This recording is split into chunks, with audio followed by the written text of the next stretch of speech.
listening to Package Your Genius, a conversation designed to give you clarity on your calling and serve as a catalyst for your career. I'm your host, Amanda Miller Littlejohn.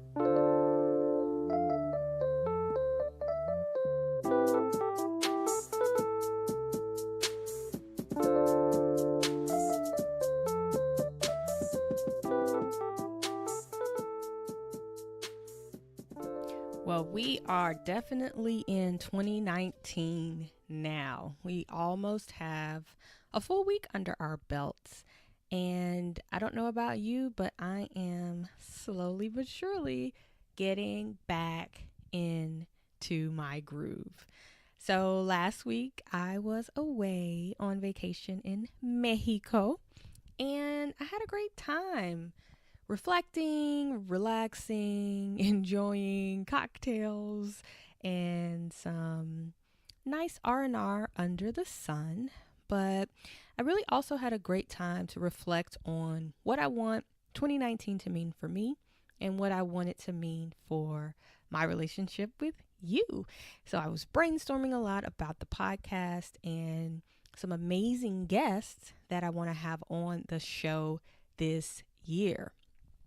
And one of the things that I thought about was, how can I connect you all to some of the amazing experts that cross my path, some of the amazing minds and thought leaders that I get a chance to work with and support and have my life changed by. So I want to share the wealth of the brilliant people I come across with you. An incredible interview that I want to share with you today with a friend, a client, a Package Your Genius Academy student, Kimberly Boyd Lewis. And I wanted to talk to Kimberly because as a friend, she's always dropping tips and jewels and tricks and hacks on how to be more productive, how to make better decisions, how to focus, how to figure out where to get started, and how to tackle a big, ambitious project. And she's personally helped me tackle quite a few things at home and with my kids. And she just has this brilliant way of getting to the heart of what needs to happen first in order to get something started. I also wanted to talk with Kimberly because I understand that in order for you to really go after your big goals for this year, you're going to have to eliminate unnecessary decisions and clutter, right? And a lot of times clutter is the result of decisions that have not been made yet. And so what I wanted her to help us do was to think through what we can automate in our lives in order to preserve our mental energy for the big projects we really want to spend it on, right? Maybe clutter and a lack of organization has ultimately hindered you from pursuing your dreams. I know for me, when things are cluttered, it's difficult for me to move forward with decisions. And definitely things begin to fall through the cracks when I don't have a clear plan in place. And one of the things I think of immediately is self-care, right? So if I don't have a plan, a pre-plan for my self-care and get it on the calendar, it typically doesn't happen. So as you're listening to the interview that I have with Kimberly today, I want you to think about your own life. What's falling through the cracks for you? What can you automate? What can you pre-schedule? What can you go ahead and get on the calendar now so that you can save that precious mental energy for your dreams, your goals, your brand, and all the amazing things that you want to do in 2019? Enjoy the interview. Welcome back to another episode of Package Your Genius. I am absolutely thrilled to bring you this conversation today with none other than Kimberly Boyd Lewis, who has been a great support to me over the last few years. She is a member of Package Your Genius Academy and has participated in a number of our programs. But more than anything, she supported me as my coach, which we'll get to as we go through this interview. But anyway, welcome, Kimberly, to Package Your Genius. Well, thank you, Amanda, for having me. I am very excited to be able to chat with you. I'm excited too. So, Kimberly, you run a company, you have a podcast, you have coaching that's all really centered around the details, every little detail of your well-run life. Tell us, what does having a well-run life mean to you? Having a well-run life to me means having the margin and the space to really operate with ease and flow for the things that matter most to me. That means family, that means friends, that means having opportunities and not being exhausted by having to make a lot of decisions about whether I can or cannot do something. And so it certainly doesn't mean perfection. It just really is about having more time to do the things that matter most to me. Okay. So you are an executive coach, a life coach. You coach women. You've coached me. You've helped me kind of figure out how to create systems in my life to have, I will say my life is getting run better. I don't know if it's completely well run yet, but it's on the way. It's on the way to being a well run life. Tell our listeners kind of who you are in terms of a professional and the type of coaching you do, and how did you get started doing this work? I started coaching, I think I've been coaching about 8 or 9 years now, and I came to the work, interestingly enough, I started out my career as a social worker, working in an emergency room, so always having to make very quick decisions in triage situations, and so those skills were very natural to me. So as I transitioned to coaching in training in predominantly women, I'm always open to men, but predominantly women, usually high-performing women, people always came to me for organizing, professional organizing, trying to organize their lives. And it was always very simple to me. It just didn't seem like a big deal. And for a number of years, people would just come to me. I wouldn't even charge. And of course, then I had a coach who was like, "That's a little ridiculous." And so we need to move this in to a business. And that is really how it came to be. And before I ever even started, I had a dear friend who was getting married. And her mom has a difficult personality, and so she could not hire a wedding planner. She was stressed and trying to figure it out. And so, as a friend, I was just like, "Oh, I'll do it," because I have known her mother for years, and we have a great relationship. And I planned the entire wedding with her and her family, and her parents sent me a letter at the end saying, "Thank you for handling every little detail." Hence, I ended up starting a company by that name. Your company you focused on events primarily in the beginning, right? In the beginning, I focused primarily on events. I had a very successful career at a foundation and decided I wanted to really strike out on my own right before the recession started. And so perfect timing. Had I known, I probably would have made some other decisions, but I started out then. And so I started doing events, and that is really where a lot of companies and things were really looking. If they were going to cut the fluff. It was really around events. And so that's when I really decided to take a step back and sort of reinvent that and go with the coaching, which inherently many of the clients that I had for events, they were downsizing, they were doing other things and trying to figure out for their employees what the next step was, what was the next right step. And so for me, the next right step for them was hiring me, since we already had a relationship, but just transition those skills into coaching rather than doing events. So you've done the events, you do life coaching, but you've also done organizing for people's spaces, people's physical spaces.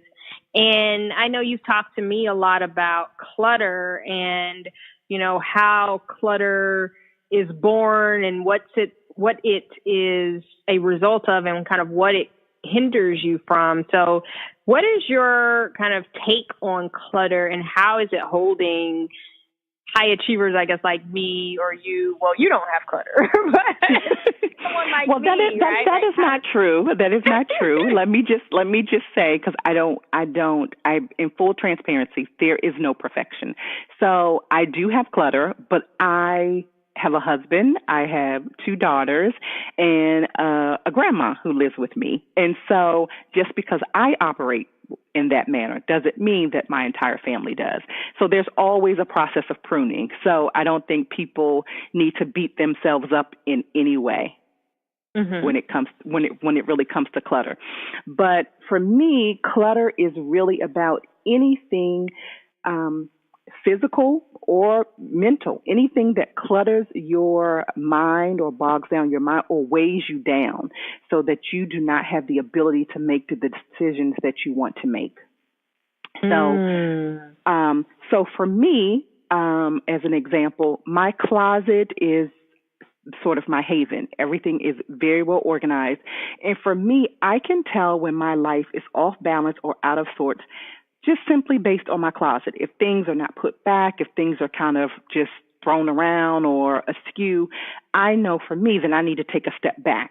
That might be a small thing, but I believe that everybody has that. So I remember one time Oprah saying, your home should rise up to meet you.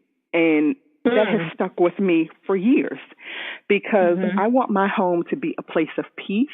I want my home to be a safe space, and I want my home to be a launching pad for my children.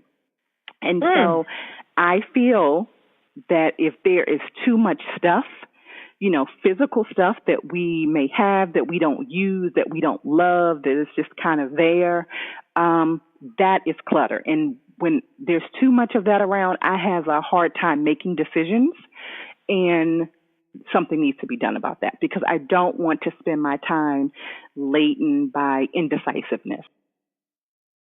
That's really powerful. As you were talking about your closet, made me think about my office space and wherever I sit down to write or think or plan. And I have a couple of different spaces in my home where I do that, where I, work on my book or write my newsletter or record a podcast. And those spaces have to be in a certain state for me to even be able to think clearly and to feel creative and to get into my zone. And I, similarly to you, if I notice that one of my creative spaces isn't tidy, I know something's not right, and I have to kind of stop and pause and say, okay, Amanda, what's going on? And I also notice that when my thinking and creative spaces are in disarray, I start to procrastinate a lot because it's like I can't get moving. I have to sort through. It's like I mentally have to sort through my thoughts before I can start acting, but you can literally see the physical manifestation of what I'm thinking through in my space. So that's really powerful. And I think, every day there's so many decisions to make, and not to say that husbands or partners are not active participants in your life. But for me and my family, I'm the primary. I have a great husband. He does everything with the kids, but I am the person who's scheduling. I am the person who's making sure that everything is orchestrated well. And I do all those things well, but at the end of the day, I'm still Kimberly. So I'm not just somebody's wife. I'm not just somebody's mom. I'm not just somebody's daughter. And all of those things can weigh on you and can make you forget who you are. And so it's really important to me just to maintain that balance of keeping things as streamlined as possible. And I just think it's really important to reiterate once again, that does not mean perfection. And I think sometimes when people come to my home, they are often surprised if they see any little thing, out of place. They were like, we're so surprised by that. And I'm kind of looking like, what are you talking about? And so it just always gives a good laugh. But it's not about perfection. It's about creating a system and creating a system that works for you and your family. So what works for my family is not likely to work for yours. you have younger children. So it's just all of those things. They have different activities. So I think the most important thing is really creating a system for yourself and really being aware of what you need to operate best. Well, I definitely want some tips, and I want to give our listeners some tips on how they can create systems, especially as we're kicking off a new year. I think this is a great time to think about the systems that we can create. But I wanted to share that last year, I recall first really getting a chance to experience the power of what you do when I was so overwhelmed with planning for the upcoming summer break for my kids. And I don't know what had happened, but I dropped the ball and, summer break was right around the corner and I hadn't secured any camp accommodations. I hadn't, figured out what the kids were going to be doing to make the best use of their summer. And I remember you sat down with me and I remember I had my planner and I was just like, oh my God, I haven't planned anything. I don't have anything. Oh my God, I'm a bad mom. I've been focusing on work and my business and my clients, and school is going to be out in like 3 weeks and I have nothing. And so you sat me down and you pulled out the calendar and we looked at it and you identified, the weeks that we had, the weeks that I needed to find coverage for the kids in terms of activities. You made some recommendations. You helped me decide what did I, want them to be doing, what types of things that I want them to be doing. And then you even sent me some links to potential camps that I could check out. And we had that, you gave me like a list of to-dos for the week.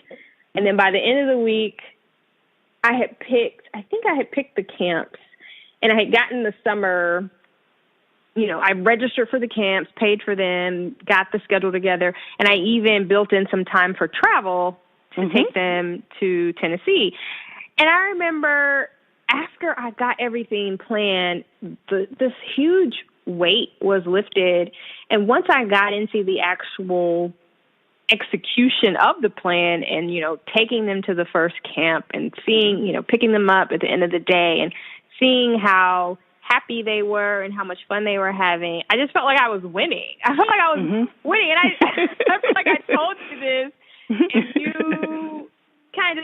were like, yeah, that's great. But I can't express to you how powerful that was for me because, I think we often have a vision of how we want our lives to go and what we see ourselves doing on vacation and what we see our children doing in their spare time and the instruments they're playing and the sports they're playing and, the things they're doing, but also, the things that we're doing. And sometimes there are parts of our lives that we focus on so much that that vision falls by the wayside. And I really felt for the first time in a long time that like my whole life was operating, like I was living the vision, if that makes sense. And it was because of you. Like you helped me really map out action steps to get from the vision I had in my head to my actual life, which I feel like as a business owner, I can do that. But sometimes with the other stuff, it's tough. I think that when you told me that, I could hear the excitement in your voice and you talked about how the kids were having such a great time. And I think in that moment, I was like, oh, that's great. That's as it should be. But I have learned that for me, that's how I operate. And I need to take a step back, even as a coach, and evaluate my own responses at times and really understanding that that's not how everybody operates. So that is a lot of times why people are coming to me. And so it's really important for me to not only hear that, but cheer them on and be able to take the compliment graciously and not say, okay, yeah, blow it off. Great. It was powerful because beyond me just feeling like, oh, I'm living the dream, it took this really heavy weight off of my mind and my shoulders. I was having guilt. I felt really bad because I had dropped the ball and had not gotten things together for them. So, I was looking at the alternative of them just kind of sitting around, or, me working and having to entertain them between working, and neither of us having a great summer. And that was really eating away at me. So for you to swoop in and help me really see, okay, these are the steps I need to take to get to where I need to go. Not only did it create this awesome experience for them, but it also just lifted that mental weight that I had. I'm always so excited to hear about how you are planning your year and how much in advance you're always planning activities, especially as it comes to your family, your children, your vacations, your holidays, the school year, etc. And so I wanted to get some tips on a few of the things you're thinking about right now as the year starts. Like how far ahead are you looking, and what are some of the things that you're planning for already? Well, I hope no one cringes, but it's January and I look at the entire year. And how I do that is I usually take about an hour to 90 minutes and look at the entire calendar. And then I start to plot things on the calendar. So, for instance, I will plot out everything that the kids have that is on the school calendar. And so I place that on the calendar. I only use one calendar, so that's just what works best for me. So I will plot out everything that involves the girls and whatever activities they have going on at school. I will then plot vacations. And I believe there are at least 3 to 4 types of vacations that I plot out on the calendar. This doesn't mean that I have planned the vacations, but it means this is when I think that we should be taking them. First, there are family vacations. The second is for vacations for my husband and I.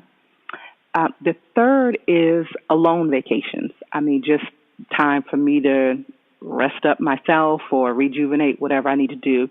And the fourth is really scheduling time with girlfriends. So I will plot those on the calendar. I will then plot on the calendar appointments that need to happen.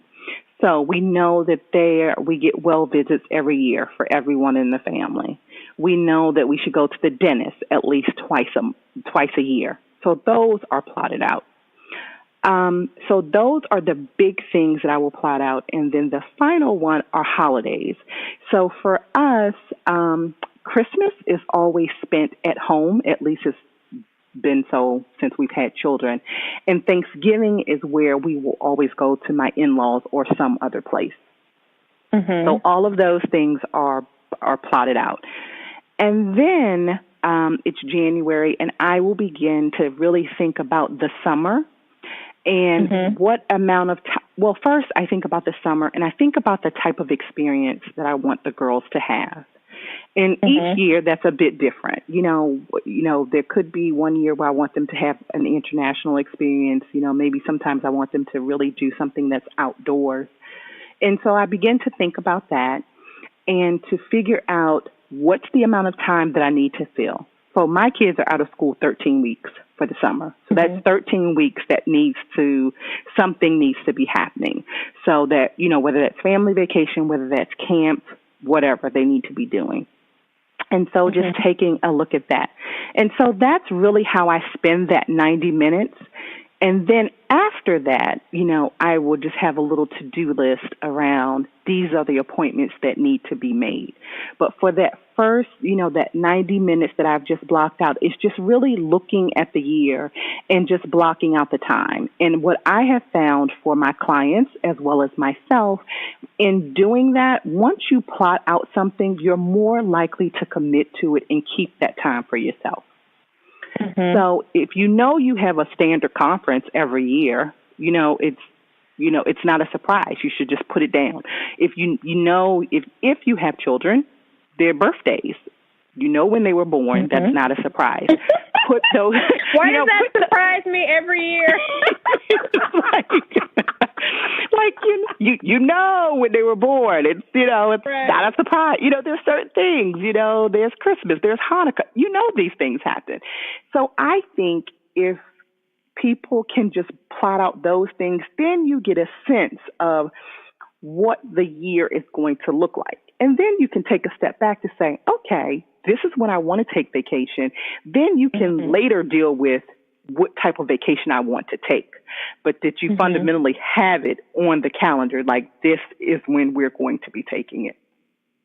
So do you recommend for people who work for an organization or maybe don't have control of their schedule, like this is the time to put in your leave request and say, absolutely, absolutely, this is when I'm going to be out of town for vacation, even if you don't know where you're going. Even if you don't know where you're going, I think that it's important because your leave can always change. But at least if you've placed it in there, it's sort of a placeholder for you to say, this is my expectations. And really, if you're working for somebody else in any type of industry, there ebbs and flows. So there's usually a time frame that you really can't take off, or it will be more challenging to do so. And so those things in advance. And so I think it's really important to operate with the information that we know. I think inherently, oftentimes people say, "Oh, well, I don't know this, I don't know that," and then they don't make a decision. But there's so much information that you already know. Again, we chuckle about the birthdays, but it's really true. And you can determine whether this is going to be the year we're going to do a party, or this is the year we're just going to have a family celebration. You can think about those type of things. It's so funny because every year, both of my kids' birthdays are in September, and every year, except for, I would say, last year, I feel like I got wise. Well, maybe not this past year, but 2017, I was like, okay, this year, I know the theme for the party. I'm going to start planning it, before the last minute so I don't stress myself out. One of the things that I think isn't super obvious for everyone, for the less organized among us, that you've really helped me to see is when making decisions or when starting a process. So, for example, the process around trying to switch schools for my kids. That's like a whole thing, right? Like there are a lot of moving parts to that. The kids have to get tested. You have to get recommendation letters. You have to submit applications. They need to write essays, their interviews, all of these things. And one of the things you helped me to do was to create priorities in terms of what needed to happen first. And I remember you telling me, okay, well, the first thing you need to get out of the way is work with what right? So they have to get tested, and the tests are only administered on a certain schedule. So get that schedule. But then the next thing is you have to get the teacher recommendations, because that's a variable you can't really control, right? Like it's someone else you're asking. So when you think about looking at your calendar and looking at holidays with family and thinking about extended family and I guess doctor's appointments where you have to, confirm with another party when they're available, is that a part of the strategy in terms of, figuring out what needs to be done first? Absolutely. I think in particular, for instance, when it comes to the doctor's appointments, most doctors will open up their schedule 90 days in advance. And so just say, for example, if you always make your appointments around your birthday, generally mine's always around my birthday. I just started that because, again, it's my birthday. It's always going to come. I'm always going to remember it. And so I make all of my appointments around that time. And so that means by March, I have a little note inside to make my doctor's appointment in March, because I know that they're going to open up the schedule 90 days in advance. And while most people may not know that information, that is common practice. And so I think that that's important. Anytime you have to deal with someone else to make decisions, I think it's important to try to get those things out of the way. Because if you look at this at the top of the year, as we are now, you have more leeway for it to fit into your schedule. So so that's always the strategy. At the end of the day, my strategy really is what is going to work best for me on my timeline. And so when you operate from that vein, you generally look at things ahead, because when you want things to operate on your time frame, you just have to give it more thought, because when you do stuff at the last minute, it isn't always going to work for you. What about helping people? Because I know a lot of people who have clutter and who struggle with indecisiveness, and I sometimes struggle with it myself, so I'm speaking from experience. One of the issues is just prioritization. Like for me, I may have a list of 10 things that I know that need to happen or need to get done within a process, but where I struggle is figuring out which thing happened first. So just when you think about helping people make better decisions, or even creating a process for making decisions, when you're helping women think through a big decision that they need to make, what are some tips or steps to help people learn how to bring some order to the different things they need to do and set priorities?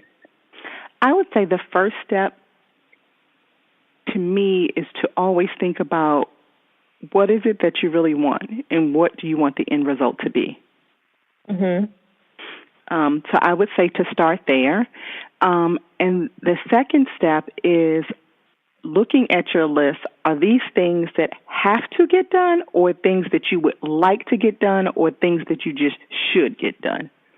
Because I think we spend a lot of time shoulding on ourselves. I just do. You know what I mean? It's like we have these things and they would be niceties, but they are not the priority. And I think sometimes the things that aren't priority seem to suck up the most amount of energy. So I think that we have to look at that. And then finally, I think that whatever our list is, we need to see where we can ask for help. That's another point of struggle. Yes. And what I want to say is that for as organized as I am, that is still a point of struggle for me at times. At times it's just like, oh, it would just be easier for me to do this. I can just take care of it quickly myself. But in doing so, me taking care of it quickly, which may or may not be true, it's taking me away from the things that I really need to do. Not the things that I should do, but the things that I need to do. Whereas if I just simply ask for help, somebody else is happy to do it.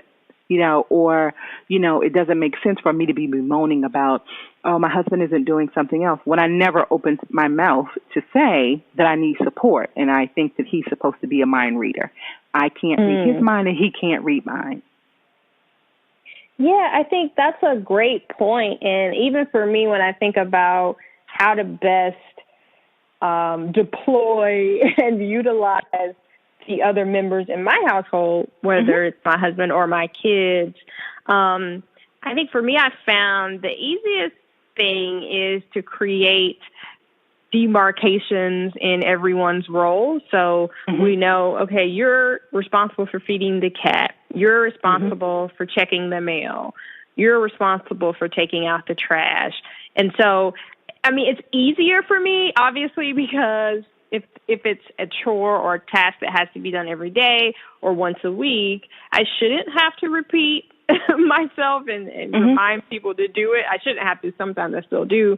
But is that a strategy that you think is helpful, is to find things, or is that a useful way to, I guess, to create a system, is to find things that are repeated tasks that you can kind of say, okay, now this is going to be on your plate and you are completely responsible? Yes, I think that anything that you can, quote unquote, automate and take off your plate and delegate, it is helpful. I also think as women who have children, I also think that we need to empower and enable our children to take responsibility for things. And so, for instance, my children, they do their own laundry. And what doing laundry means is washing, drying, folding, put away. Put away.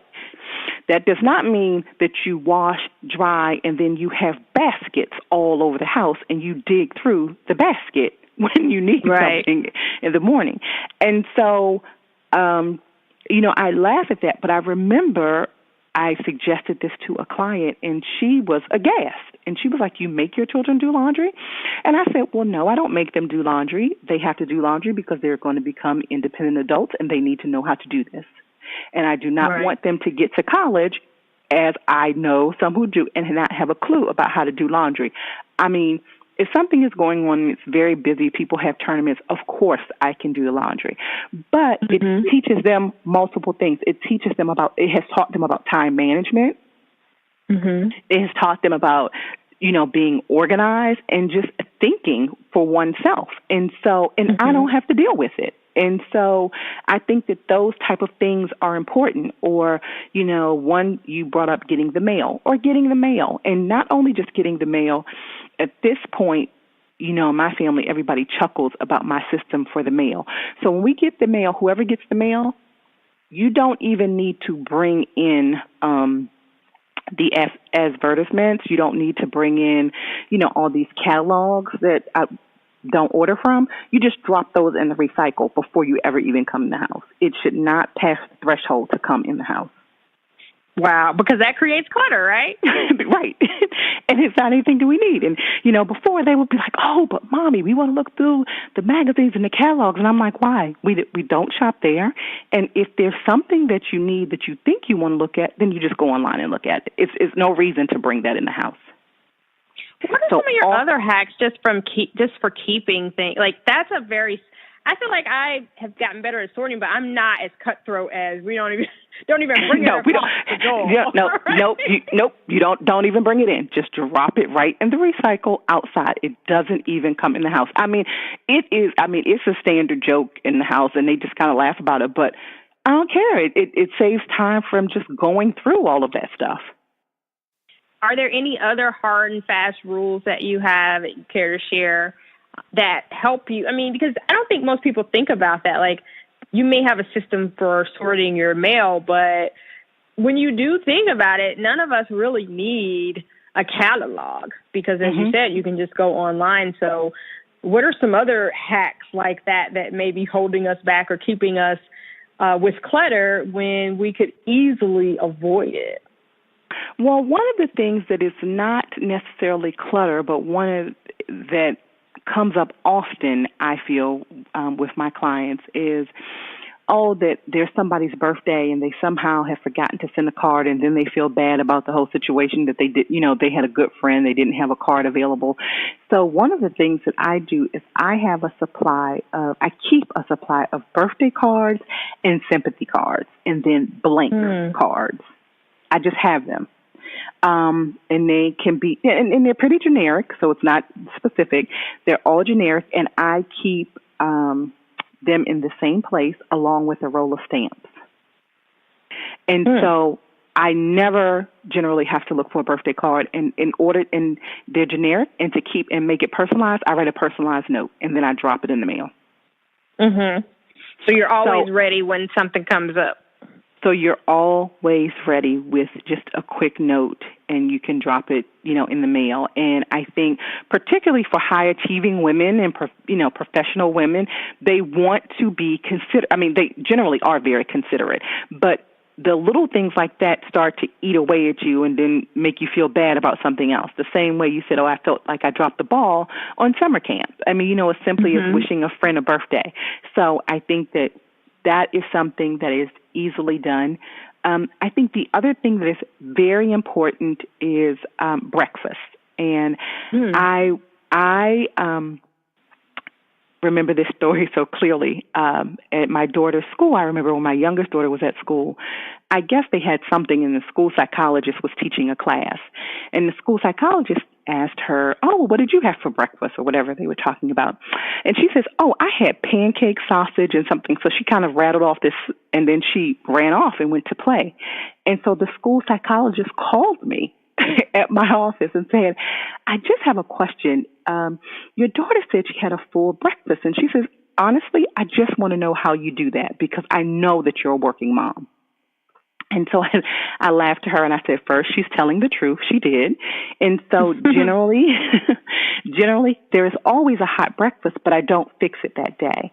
So what I typically do on Sundays is I will, for instance, if the breakfast meat of the week is going to be bacon, I may go ahead and cook a pound of bacon and just wrap it up, individually. And then I will make waffles or pancakes. Now, some people do frozen and that's fine. We don't. So I just would make the pancakes or the waffles, wrap them up in wax paper individually, just pop them in the refrigerator. And I would always, when I go to the grocery store on Saturday, I always chop up fruit. So there's always chopped up fruit in the refrigerator.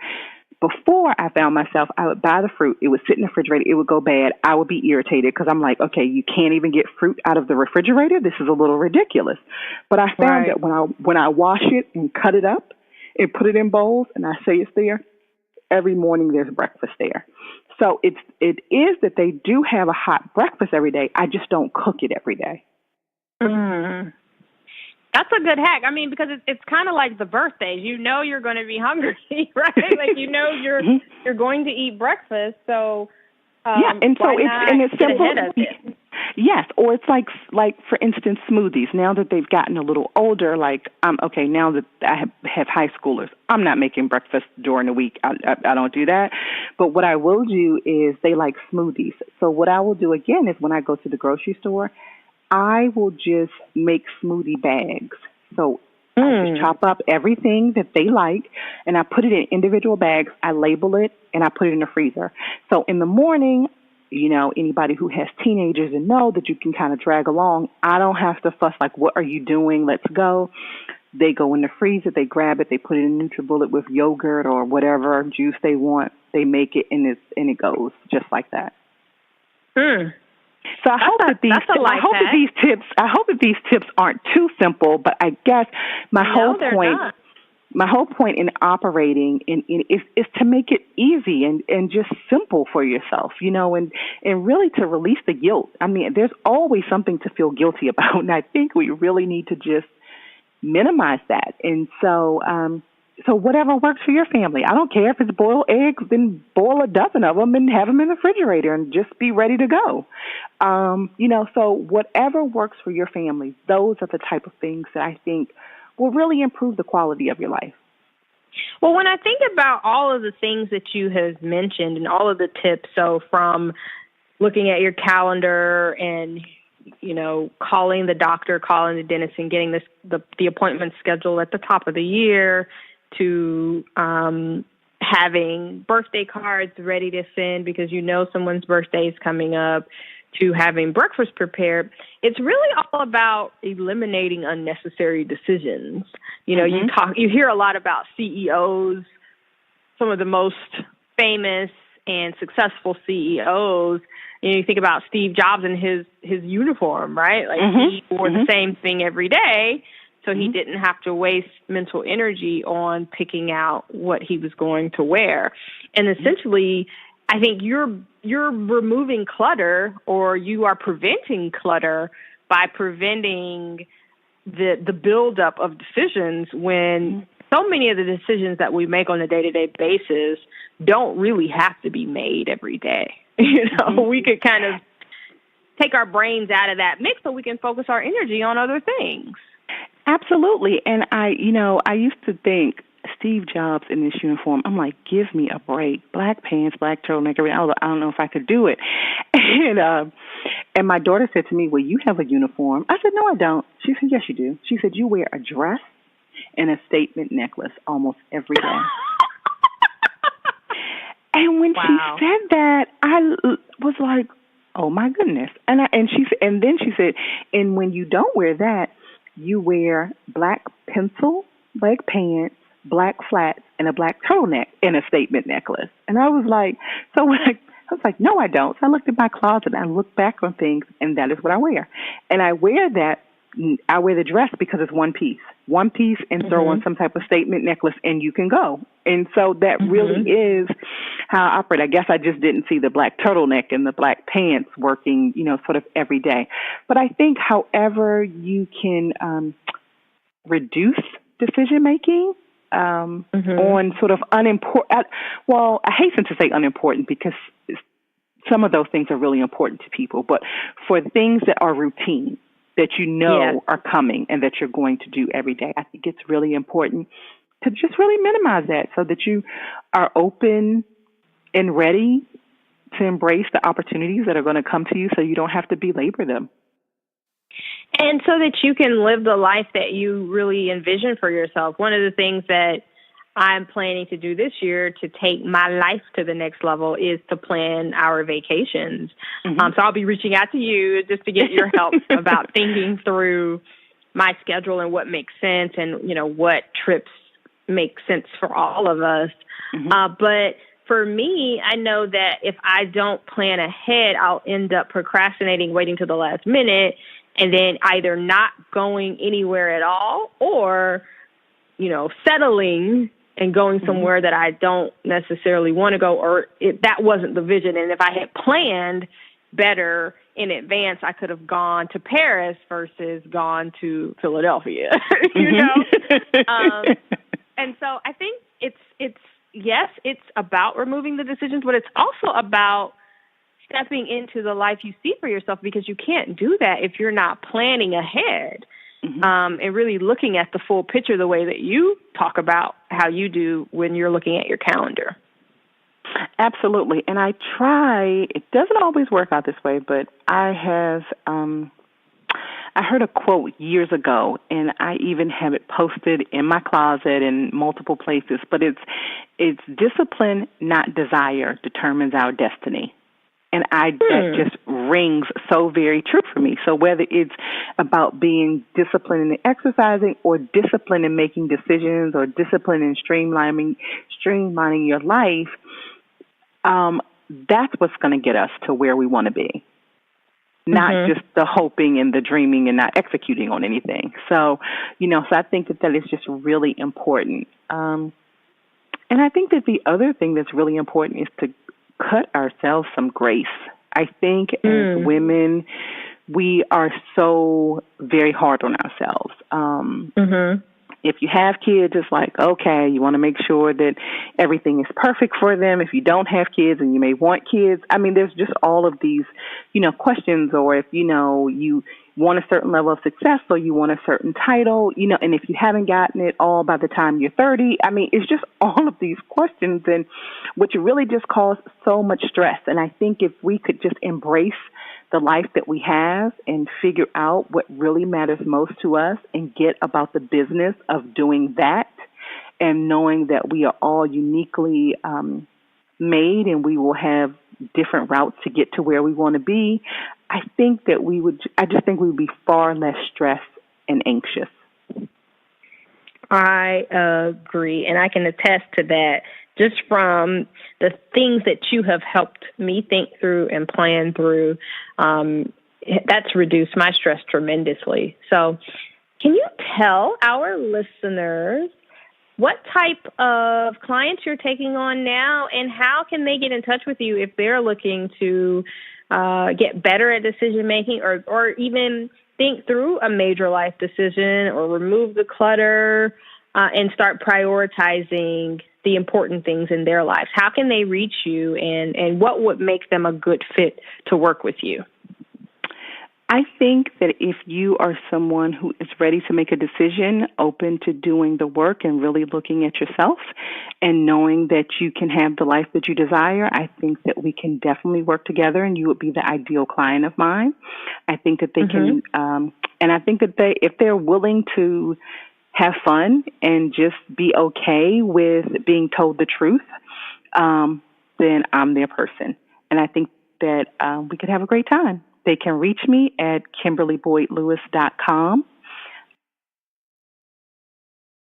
And they can even find you on LinkedIn because we've done quite they can. a refresh. Yes, they can. And they can find me on LinkedIn. You are absolutely correct. I work with people individually. I will also, in the next few months, be launching Your Well-Run Life coaching group. So I will be working with them in groups as well. And I am also available to come in and talk to corporations and nonprofit organizations and even churches. Wonderful. Well, Kimberly, you have absolutely blessed me and the audience, I'm sure, today with these golden nuggets for planning and getting our priorities straight and our decisions mastered in 2019. So I thank you so much for being my guest on Package Your Genius, and I look forward to seeing everything that 2019 has in store for you. Well, thank you for having me. It's always great to just talk to a good girlfriend because that's how I feel about you. Oh, wow. Wasn't that great? So I hope you see what I mean when I tell you that Kimberly has a way with helping you sift through the clutter that could be in your space or in your own mind to get to the point where you can make a better decision and take the next step for you. So if that's something you are working on this year, she is definitely someone who can help you and lovingly coach you to make better decisions because she has helped me tremendously. I want to share a couple of things that I came across this week, what I am reading and listening to and learning about outside of the Package Your Genius podcast. And I think it is timely, especially in keeping with the topic of our interview. I read an interesting article in the New York Times called The Unbearable Heaviness of Clutter. The Unbearable Heaviness of Clutter. And it talks about how physical clutter can hinder all sorts of things and really create anxiety and depression for people when their physical space is not reflective of who they really are and who they want to be. And so I encourage you to check that out. Another thing that I have been watching was I'm checking out the Tidying Up series on Netflix. And it is a series that features the author Marie Kondo, who wrote The Life-Changing Magic of Tidying Up. And I'm really enjoying it. I've watched 2 episodes and I love her philosophy. Only the items that spark utter joy should be kept in your space. And it just made me think about how many things I have that don't belong here. And I've talked about this on the podcast before, that purging and getting rid of clutter is something that I did this past year, and it led to some tremendous breakthroughs and helped me really focus on the things I really wanted to do this past year, one of which was to write my book. But watching this Netflix show with Marie Kondo has been extreme because not only does she talk about removing clutter, but it really takes this minimalist approach to life and your physical space. And it really forces you to think about what you really need. Like, do you really need 10 t-shirts that have the same logo or the same color? Or do I really need that many pairs of shoes? It's almost embarrassing to think about all the things that we're holding on to. And why are we holding on to these things? Why are we so attached? So I wanted to share those 2 things, what I'm reading, what I'm listening to, and what's inspired me. We are doing calls with applicants for Package Your Genius Academy right now. So if you're interested in joining us for our January cohort, we are accepting applications. You can find that application on packageyourgeniusacademy.com. So excited to support a new group of powerful high achievers as we learn how to clarify our brand messages, package our ideas, and put ourselves out there in order to make ourselves and our work visible in the digital age. If you enjoyed this episode and are enjoying the Package Your Genius podcast, I want you to do me a favor and share this episode on social media, wherever you're most active. If that's Instagram, tag me in your stories and let me know that you're listening and that you're enjoying what we're doing here. Tweet the episode and share it with your followers and tag me on there as well. If you're on LinkedIn, feel free to share it there with the hashtag Package Your Genius, and of course Facebook too. So wherever you're active on social media, I would greatly appreciate you helping me spread the word about the podcast.